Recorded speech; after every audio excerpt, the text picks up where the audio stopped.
Hello, Dr. Childress here. Again, thank you for putting up with me and going through these video segments with me. I appreciate it. Now, in these video segments, I've been describing for you where that feeling of angry and hatred towards the rejected parent is coming from.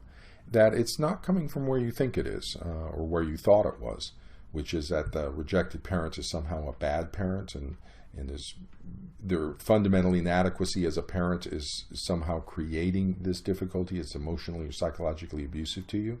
And that when you've created this definition, that's received support from the favored parent, that they've actually absolutely supported that definition. Oh, I get it. I understand how that other parent was. I had to live with them. Oh, I can't believe that they're get so angry with you, or that they don't understand you or don't listen to you. They don't need to yell at you. All they have to do is ask you. And I can't believe that they spend so much time with that other step parent. They should be spending time with you when you're over. All those sorts of inflammatory kinds of support, quote unquote, for your criticism. That leads to this definition of the other parent as being a bad and emotionally, psychologically abusive parent, which they're not. But it interferes with your ability to complete the motivation of your attachment system for bonding, that then results in a grief response that creates an authentic feeling of pain for you. So your pain, your irritation, your annoyance is authentic. It's just the attribution of causality that's the problem. Now, there's a couple of little things you can do to test this, to see if I'm accurate in this. One is small, and one is kind of big. Okay, so let's start with the small one. The small one is to look at how you and the favored parent have co-created this definition of the targeted parent as being a bad parent.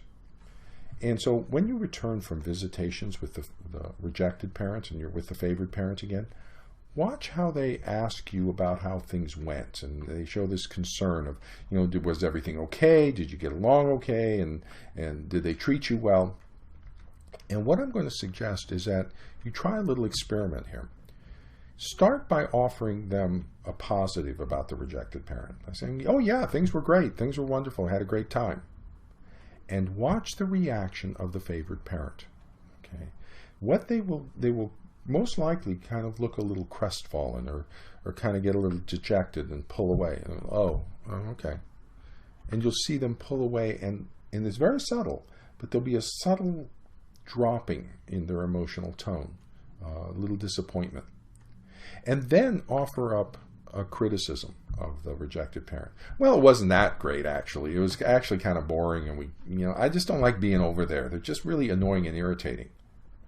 And then watch the reaction of the favored parent. They will become alive. They will go, oh my goodness, what happened? Tell me more about it.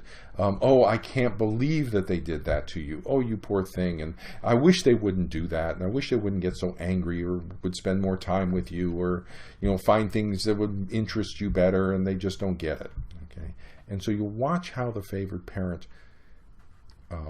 sort of suppresses any positive feelings you have towards the rejected parent, but also inflames any criticism that you have towards that rejected parent.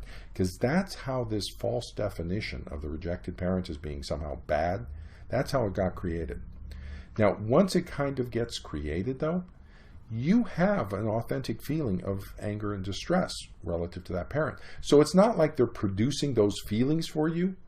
You're saying, no, these are my real feelings. I don't like being with that parent. I get it, totally understandable. But it's not because that parent's a bad parent, it's because of the grief response, because you're not fulfilling the motivations that are emerging from the attachment system. So the second thing you can do to test whether or not this is accurate, and here's the big thing, is to complete the attachment system's motivation for bonding. In other words, what I'd like to suggest you try here for about 6 weeks maybe. 6 weeks is a nice, good, healthy period of time to try it. But my guess is if the moment you start it, within a few days, you're going to see a major difference, is to go ahead and bond with the rejected parent. Complete the attachment system motivation. So when you're with the rejected parent, smile, laugh, hug, Give affection and receive affection. Be normal. Laugh with them. Hold them. Be nice. And accept their niceness in return. If you care about them, and if you show you care and get those hugs and receive those hugs and let them love you, what you're going to find is that anger and that distress and that frustration and annoyance and irritation and all those nasty, ugly feelings vanish into thin air. They just completely disappear because they were never authentic to the actual activity of the rejected parent. They are a grief response to your inability to bond with them. So the moment you allow the bonding, the attachment system to complete itself, those feelings will disappear.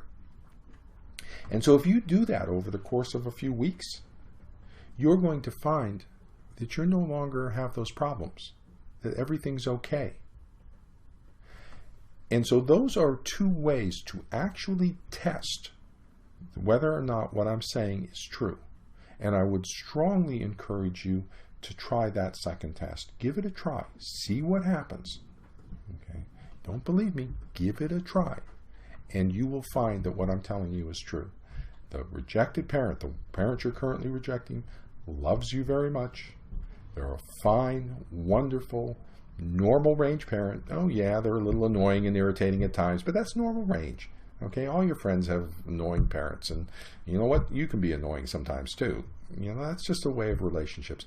But there's nothing bad. There's no reason for hatred and that intense anger and animosity. In the next video segment, I'll be discussing what to do though with the favored parent, because the favored parent is not going to want that bonded relationship with the currently rejected parent. They're not going to like that. And so what can you do about that relationship?